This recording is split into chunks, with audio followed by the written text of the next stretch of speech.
جی ہبہ فواد صاحبہ یہ بتائیے کہ پہلے تو مجھے ذرا جہلم کی صورتحال پر اپنا تجزیہ پیش کریں کہ جہلم میں اب کیا ہو رہا ہے. فواد صاحب جو ایک میجر پلیئر تھے وہاں پر جہلم کی سیاست میں، اب وہ نہیں ہے، تو کون کس کا وہاں پر جو ہے وہ کون دھاگ بٹھانے کو تیار ہے؟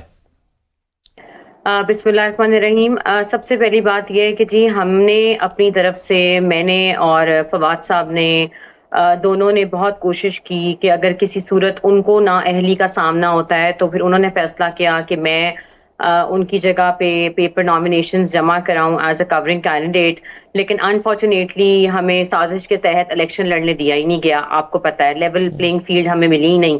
ہم نے ہر عدالت کا دروازہ کھٹکھٹایا اور ہم پہ جو ایلیگیشنز انہوں نے لگائی ہیں وہ بالکل بے بنیاد ہیں. اور as per state bank record اگر آپ ہمارے اکاؤنٹس چیک کریں، میں ابھی بھی یہی کہتی ہوں، تو آپ ویریفائی کرائیں تو ایسے کوئی بھی اکاؤنٹس نہیں ہیں. اس طرح تو کوئی بھی آپ میرے نام پہ 10 مرلے کا پلاٹ نکال دیں ایک پرنٹ کے اوپر اور اس کے بعد آپ اکاؤنٹس لے آئیں میرے، فوراً دورے لے آئیں آپ میرے. فوراً دوروں پہ تو میں یہی کہوں گی، دیکھیں جی آج سب کو پوری دنیا کو پتہ ہے جب 8 ماہ پہلے میری اور فواد صاحب کی انہوں نے ریزیڈینشل جو میرا گھر تھا انہوں نے میرا سیل کر دیا تھا میجسٹریٹ کے تھرو، تو میرے تو سارے ڈاکیومنٹس، میرے پاسپورٹ، میرے آفیشیل پاسپورٹ، میرا سب کچھ ان کے اس گھر میں تھا اور مجھے اجازت نہیں تھی اس گھر میں جانے کی.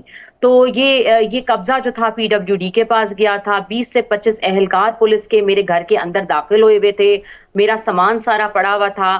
تو ہمیں ابھی بھی کوئی چیز ریکور اس طریقے سے نہیں ہوئی ہے ایز پر ہمارے ڈاکیومنٹس. آپ یہ کہہ رہی ہیں کہ جو آپ پر اعتراض لگایا گیا کہ آپ نے اپنے کچھ بینک اکاؤنٹس جو ہیں وہ چھپائے ہیں، آپ نے ایسا نہیں کیا؟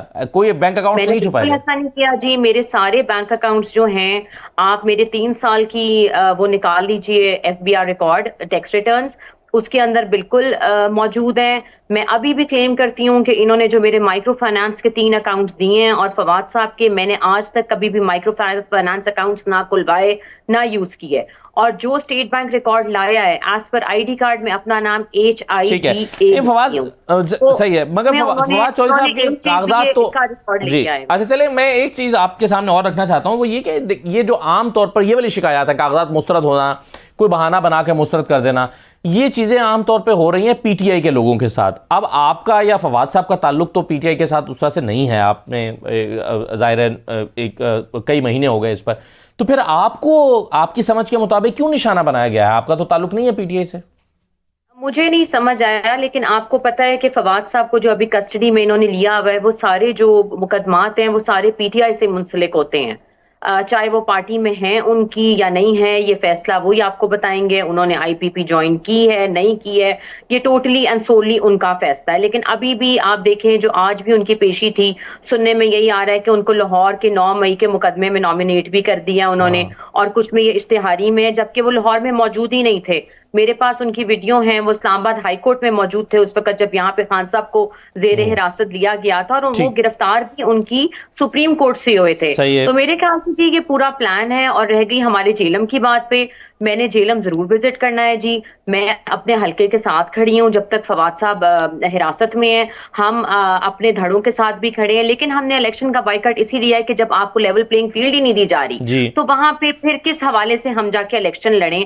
اور اب ہمارے اگینسٹ بھی آپ کو پتہ ہے ہمارے ہی خاندان کے فاروق الطاف صاحب کو 60 سے لا کے 61 پہ اسی لیے الیکشن لڑوایا جا رہا ہے کہ وہ کسی نہ کسی طریقے سے ہمیں زیر کر سیں. لیکن اللہ بہت بڑا ہے، کوئی نہیں جی ابھی نہیں تو اگلے الیکشن میں جی ہم آ جائیں گے، کوئی ایسی بات نہیں ہے.